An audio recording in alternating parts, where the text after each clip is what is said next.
पहुंचे हैं, क्या कार्यक्रम था? जैसा कि आप लोग से अवगत हैं, बुलंदशहर में ये वार्षिक महोत्सव होता है और हर साल इस अवसर पर काफ़ी लोग यहाँ पे इकट्ठा होते हैं।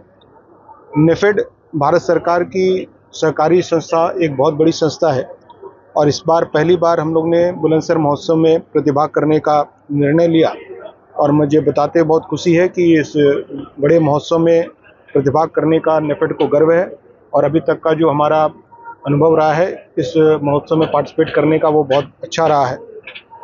नेफेड जो है वर्तमान में भारत सरकार की जो महत्वाकांक्षी योजना है कि देश में जो दलहन है, जैसा आप लोग अवगत होंगे कि भारत अभी भी नेट इंपोर्टर है दालों का।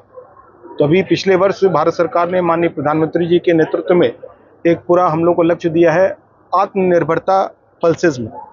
उस दिशा में 4 से 5 साल में हम लोग को पल्सेस का इंपोर्ट को बंद करके भारत को, जैसे हमारा गेहूं है और पैडी में हम लोग ने आत्मनिर्भरता हासिल की है, न सिर्फ आत्मनिर्भरता हासिल करनी, हम लोग को एक्सपोर्ट में भी जाना है।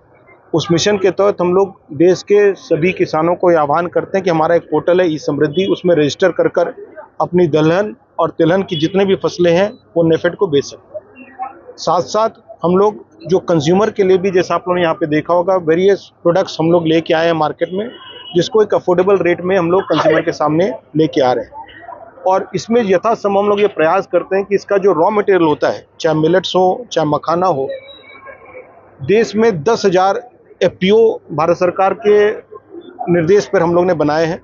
उन एफपीओस के माध्यम से ही हम लोग प्रयास करते हैं कि वो हम लोग परचेस करें।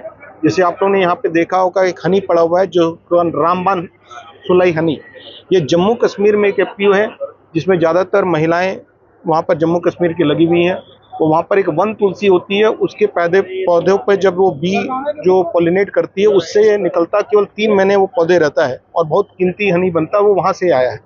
उसी तरह जो आप लोग दूसरे हनी देख रहे हैं वो यहाँ पर उत्तर प्रदेश का ही जो सहारनपुर जिले का एक अराही बोल के एफपीओ है, वहाँ से आया है। मखाना के एफपीओ हमारे बिहार से आए हैं। तो हम लोग का केवल एक उद्देश्य प्रॉफिट मेकिंग नहीं है, हम लोग का उद्देश्य ये भी है कि जो भी हम लोग रॉ मटेरियल ले रहे हैं वो हम लोग यथासंभव हम लोग एफपीओ और किसानों से सीधे लें, उसके बाद प्रोसेस करके हम लोग कंज्यूमर के सामने लेके आए। इसकी जो पहुंच है सहज हो लोगों तक, तो क्या स्टोर की संख्या बढ़ाई जाएगी?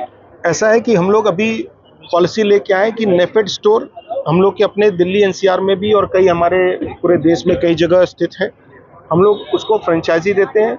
उसमें पैक्स जो प्राइमरी एग्रीकल्चर क्रेडिट सोसाइटी कोई वहाँ पर यहाँ पे रजिस्टर्ड है या एफपीओ है, उनको भी हम फ्रेंचाइजी देते हैं, जिसमें हम लोग कोई भी उसका सिक्योरिटी डिपॉजिट या कुछ नहीं लेते। कैश एंड कैरी के बेसिस पे वो अपना स्थान में नेफेड स्टोर लगा सकता है। और नेफेड स्टोर की खासियत ये है कि हम ये उसको बाधित नहीं करते कि वो केवल नेफेड का ही प्रोडक्ट रखेगा। हमारा केवल इतना है कि 40% प्रोडक्ट वो नेफेड के जो हमारे सहकारी प्रोडक्ट रखेगा, 60% प्रोडक्ट वो अन्य कंपनी को या अन्य सरकारी संस्थाओं के भी रख सकता है, उसमें हम लोग बाधा नहीं रखते। तो हम आह्वान करते हैं कि बुलंदशहर में जो भी इच्छुक हो वो हमारे दिल्ली में हमारा ऑफिस है और या फिर हमारे जो अभी तक जो मेला रहेगा तो हमारे ऋतुराज जी यहाँ पर अभी रहेंगे, उनसे संपर्क स्थापित करके वो सारी प्रक्रिया समझा देंगे, वो भी कर सकते हैं। साथ सर यहाँ बुलंदशहर क्योंकि जो है गेहूं का बड़ा उत्पादन यहाँ बुलंदशहर में होता है, तो यहाँ आपका खरीद केंद्र भी यहाँ नहीं, गेहूं हम लोग ने कहा कि गेहूं और पैडी जो है वो एफसीआई करती है। नेफेड जो है दलहन और तिलहन में है। जितने भी दालें हैं, तूर, उड़द, मसूर, मूंग, चना, ग्राउंडनट, सोयाबीन, जितने भी ऑयल सीड्स हैं और जितने भी पल्सेस है उसमें नेफेड है। गेहूं और पैडी का जिम्मेवारी जो है एफसीआई के पास होता है। एक्सपोर्ट है वो कब तक